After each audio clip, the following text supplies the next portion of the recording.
Barley is a fiber-rich grain that's generally served as a rice substitute and is counted under the category of whole grains like oats and whole wheat that are known to shed kilos. Most nutritionists vouch for a glassful of barley water for effective weight loss.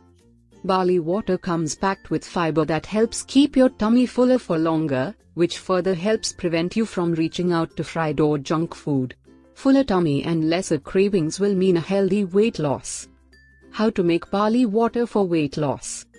In order to prepare barley water, select the pearled barley for effective weight loss.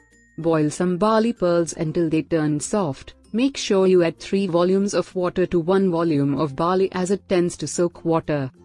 Now, strain and collect the water. Repeat till you don't find any residue in the water.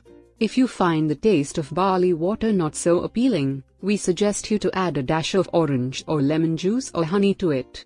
If you want to sweeten it, go ahead and add a teaspoonful of brown sugar as it is less processed and may not make you gain weight. Store the barley water in refrigerator to make it last longer. Add barley water to your daily diet along with exercises and a healthy diet to lose weight, the healthy way.